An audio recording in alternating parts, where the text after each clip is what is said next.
Wait a second. Wait a second. Wait a second. How could she be a legendary hero? Wait, and how could she look so much better than how she looks like in the game currently? What in the world? Guys, the next legendary hero is Julia. This was... Alright, so real quick, this was actually in the game.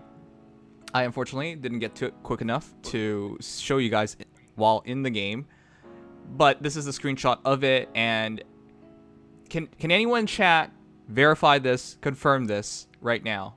I didn't see it with my own eyes, and trusting Amps is dumb because I trusted Amps with our DL alliance, and he's ruined everything. So most people say they have confirmed it as well. Okay, so we'll move under the assumption that it is true. In that case, the next legendary hero is Julia. Considering we just got Mythic Sothis, that makes perfect sense. It goes Mythic, Legendary, Mythic, Legendary. Now, this blows my mind because the game has been really heavy on dragons right now. Dragons, and then of course dragon killers. Well, not that heavy on dragon killers, but if there wasn't another prolific dragon killer that wasn't, you know, a Falchion hero, it's been Julia. It's been her mother. They having anti-dragon from range has been a very unique thing.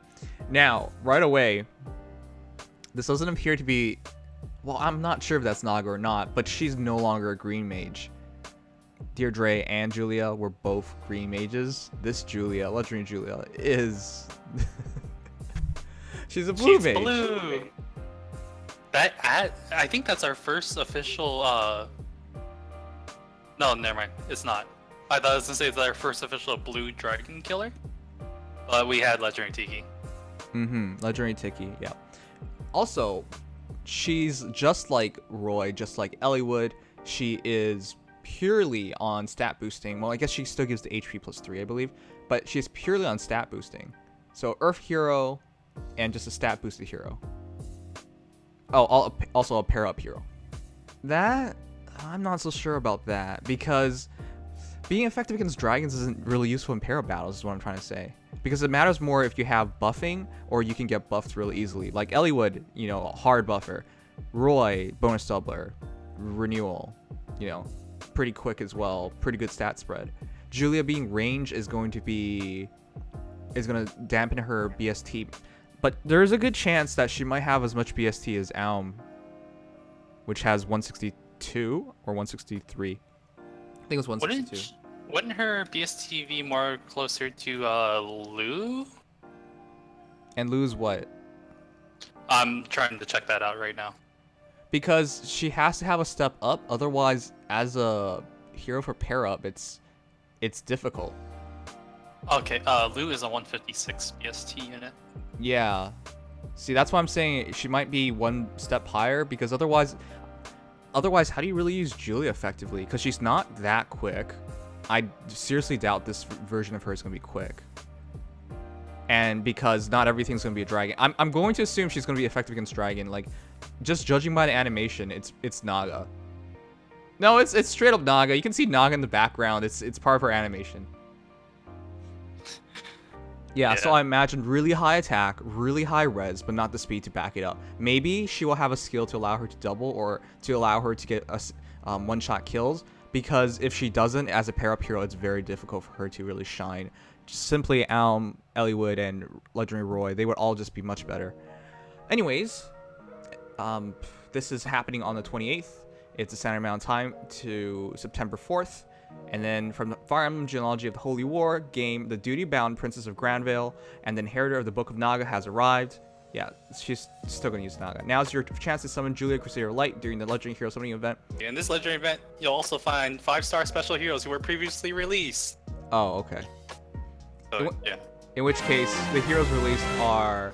Also, I guess we have her skills, so we'll talk about that in a moment. Okay, her kit is Virtuous Naga. Effective against dragon foes, grants attack plus 3 at start combat if units attack as over foes attack, grants attack res plus 6 during combat. The skill can only be equipped by its original unit. Wait, why did they say that? I actually don't know. That's kind of weird. 'cause- Yeah, you assume it's not inheritable. Yeah. But does this mean that maybe regular Julia could maybe? Oh, maybe it's from the prospect of, yeah, it's kind of like how Deirdre can use both Naga and what was the other one called? Divine Naga? Yeah, Divine Naga and Naga. Yeah. Okay, so let's see. Effective against dragon foes, we knew that. Grants attack plus 3, that's nice. At start of combat, if unit's attack is over foe's attack, grants attack res plus 6 during combat. At start of combat. Alright, interesting. Oh wait, no. Never mind. It's okay. In combat buff. Yeah, it's accounts combat buffs. Okay, Dragon Fang, I mean, she comes with Dragon Fang, it's whatever. Mirror Impact, great skill. She's probably the best hero that can use it in this case then. Hold on. Okay, wait, we'll read the rest of it first. But grants attack plus 6, res plus 10 during combat and foe cannot make a follow-up attack. That'll be important because she's not very fast. Her B skill, this is going to have to save her. Light and Dark inflicts attack speed, defense res minus 2 on foe. Neutralizes foe's bonuses from skills like Fortify, Rally, etc. But that already seems very familiar to... which was it? Naga Refine or Divine Naga Refine? And disables foe skills that calculate damage using lower of foe's defense or res during combat. It seems like Divine Naga. I'm trying to double check right now too. And then her C skills attack res 3, another new skill. At start of turn, unit adjacent to ally grants attack res plus 5 to unit for 1 turn. So what? Oh, my bad. Did you finish reading the second skill? It disables foe skills that calculate damage. Yeah. Okay. So her tome relates most likely to Divine Naga. Yeah, that's what I thought. That just looks like Divine Naga to me. Okay, so I see what they're going for. They're trying to go for a one-shot kill. So base attack plus 3, attack res plus 6, attack res plus 6 more attack, 10 more res, a reduction of attack speed, defense res minus 2 on foe, and another attack res plus 5. And that one's a buff. So plus 5 attack. So 5, 2, because dropping their defense or res by 2 will dropping her res by 2 will increase her attack by 2 essentially. So 5 plus 2, 7, plus 6, 13, plus 3, 16, and then add another 6. So 19 additional attack.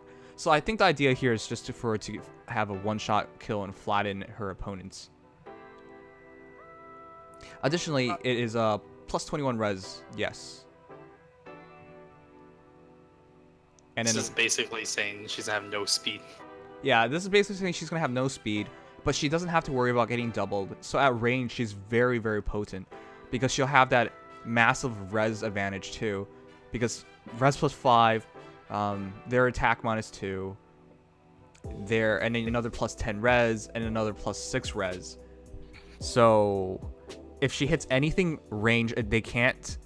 If she hits any ranged mage or dragon, they're doing virtually nothing on her. I expect her to have like 40 res base is basically it, and then she's gonna have a lot of attack too. Okay, that's very interesting. You know what's kind of funny? What? We just got Sothis, and even though Sothis neutralizes effective against dragon like skills, I think this is a Sothis counter still, with how hard she's gonna hit. All right, in that case, guys, this is very interesting. I'm interested in seeing how useful this is, because keep in mind, this is as a pair-up hero. And pair-up is not about killing dragons. Pair-up is just about general effectiveness, which is why Alm is so strong, because he's colorless, which is rare for most people to have a plus 10 or maxed colorless hero.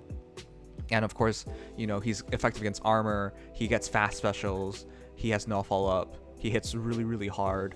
You know, he's the best archer in the game. Roy having renewal, bonus doubler, easy to buff. He buffs as well. And of course, you know, he's really strong, and he's really strong, and he'll better take advantage of the buffs that you have on your team. And because you're running him in like allegiance battles, you're most likely to have double rallies, in which case, you know, you can really make him a lot stronger as well. And of course, Eliwood having bonus doubler, he can give bonus doubler, and of course he can also buff for attack and defense as well.